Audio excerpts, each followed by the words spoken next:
Sir, दुनिया के हर धर्मों में भगवान, गॉड या अल्लाह की मान्यता रहती है। हम्म तो इस बारे में मैं आपसे कुछ जानना चाहूँगा। एक सेकंड देखिए, धर्म का भगवान से कोई मतलब थोड़ी होता है। धर्म भगवान का होता है कि इंसान का होता है? धर्म इंसान बनाते हैं ना, भगवान का तो कहीं कोई लेना देना नहीं है कि शंकर, अल्लाह, गॉड जो भी आप बोल रहे हैं।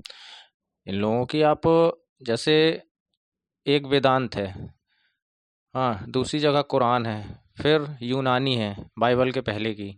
इन किताबों पे अभी किसी भी धर्म जाति वाले लोगों की नज़र गई ही नहीं है। कुल मिला के छुपा दिया गया है ना? तो आप भी ज़्यादातर अगर सर्च करते हैं आप अपने धर्म की कि हमें कुछ पढ़ना चाहिए जिसमें कुछ सच तो लिखा हो कि दुनिया कहाँ है, क्या है, हम और तुम कौन हो, कैसे बोलते हैं, बात करते हैं, आखिर कैसी नज़र है जो हम कई मीलों तक देख लेते हैं।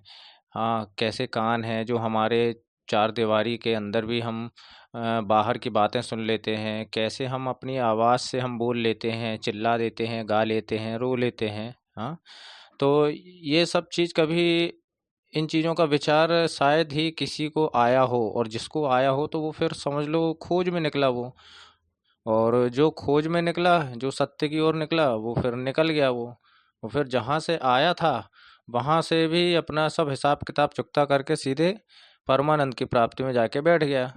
तो ईश्वर वो कहलाया है। लेकिन इन चीज़ों को हटा के जो बहुत सारी हैं किताबें, पुराण ग्रंथ इतने सारे हो गए हैं कि उन किताबों में जो कहानियाँ लिखी हैं, उन कहानियों को देखो इतना विश्वास दिला दिया गया है, और उन पे इतनी फ़िल्माई गई हैं, सीरियल आए गए हैं कि अब बिल्कुल जैसे शिव महापुराण है, तो उस पे कहानी पे इतना सीरियसली दिखा दिया गया, बता दिया गया कि हाँ, शिव है, पार्वती है, गणेश है, फिर उनके सुपुत्र हैं, फिर उनके हैं। तो धीरे-धीरे करके फैलता गया, अंधविश्वास फैलता गया। जिसकी जाति ब्राह्मण जाति सबसे ज़्यादा उस समय थी, तो जो ब्राह्मण जाति ने जो भी सामने निकाला है तो वो फिर निकलता ही आ रहा है। आज हर घर से निकलता आ रहा है, हमारे भगवान अलग है, गॉड अलग है, अल्लाह अलग है। ये सब तो सब इंसानों ने ही बनाए हैं ना, कि भगवान ने थोड़ी बनाए हैं कि किसी ग्रंथ में, पुराण में ये लिखा है, वो लिखा है। वो सब लिखा है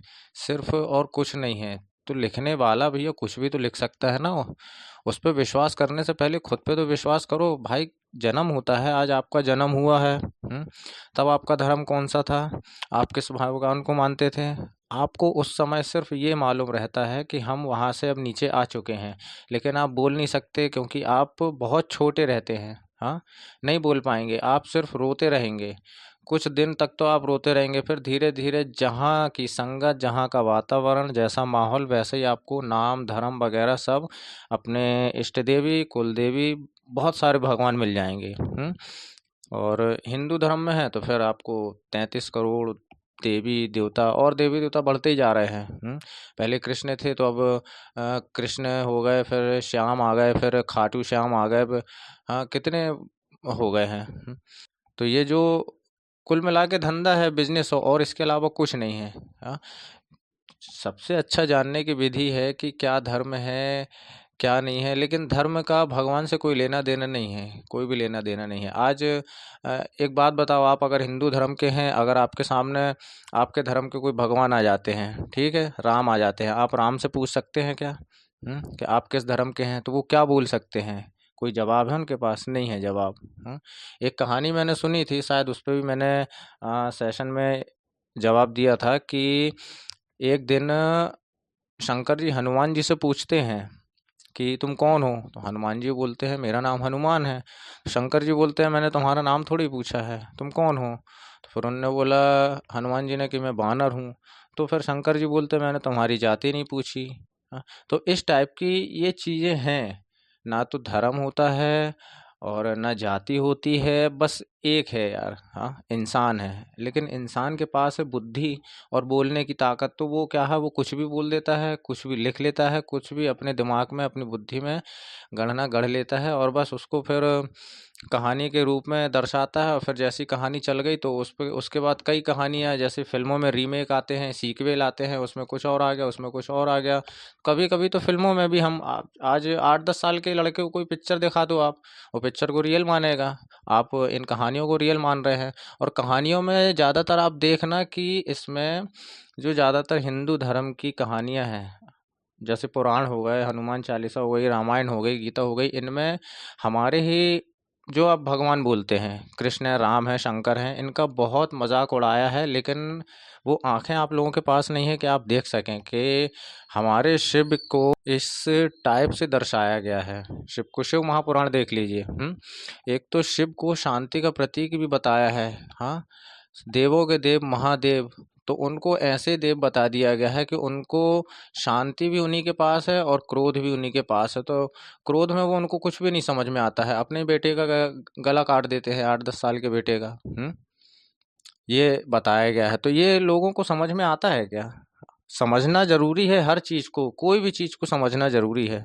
भाई इतना बड़ा पाप कर सकते हैं देवों के देव महादेव, उनसे 8-10 साल का पूरी उनने सेना भेज दी, सब कुछ कर दिया, फिर उसके बाद त्रिशूल से उनने सर काट दिया, ये कहानी में बताया है। हाँ, और दूसरी जगह फिर पार्वती ये आती हैं, वो शोक मनाती हैं, जगत जननी है, जगदम्बा है, कि मेरे बेटे को मार दिया। भाई कोई भी शक्ति, जब आप शक्ति हैं तो आप उसको जिंदा भी कर सकती हैं। गर्दन जोड़ सकती हैं, जिंदा भी कर सकती हैं। भाई मैल से बनाया था। हाँ, कहीं कहीं उनको ऐसे मजाकिया तौर पे भी लिखा गया है कि भाई पार्वती ने नहाए धोए थे, हाँ, कहे तो इतना कितना मैल निकला था भाई। हाँ, कि कब से नहीं नहाए थे, और फिर रोने धोने की क्या ज़रूरत है? 3 महीने बाद फिर मैल इकट्ठा करके आप मूर्ति बना सकते हो, फिर उसमें जान फूंक सकते हो। और जब जान फूकी थी मिट्टी में, तो फिर वो उसमें बचा ही क्या है? उसमें तो तुम्हें प्राण बस डालना है, जान बस फिर से फूकना है, फिर वो जीवित हो जाएगा। रोने धोने वाली कहानी ये कौन सी है? ये कौन सी पिक्चर है जिस पे आप विश्वास करे हो और धर्म बता रहे हो कि धर्म भगवान से जुड़ा है? हाँ, और फिर उसके बाद वो भी नहीं, अब वो शिव अपने गढ़ों को भेज देते हैं कि जाओ, कोई भी किसी का भी सर मिल जाता है तो काट के लेके आओ किसी बच्चे का। भाई क्यों काटो किसी बच्चे का सर? हम्म क्यों काटो? बताओ ना भाई। उसकी अब ऐसा तो नहीं कि तुमने त्रिशूल से उसकी गर्दन काटी तो वो गर्दन बिल्कुल अब मिल ही नहीं रही है, और फिर तुम्हें नहीं मिल रही है, देवों के देव महादेव को नहीं मिल रही है। भाई वहीं कहीं पड़ी होगी, उसको जोड़ के लगा दो।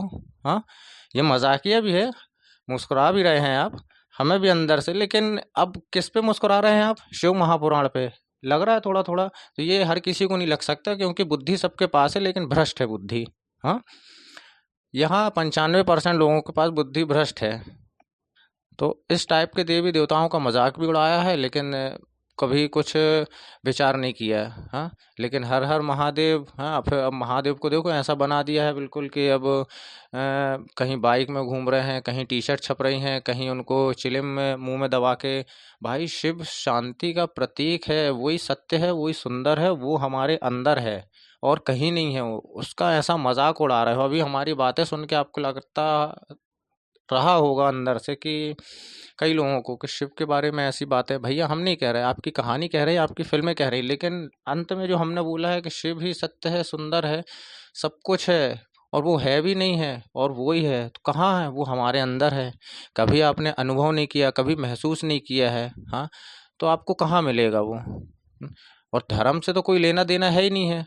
हाँ, कि भगवान धर्म का है, भगवान का कोई धर्म नहीं है, वो सिर्फ एक है और वो सबके अंदर है। तुम उसको चाहे जैसा मानो, चाहे जैसा रखो, वो तुमको वैसा ही रखेगा। बस इसके आगे और कुछ नहीं है। सर दुनिया के हर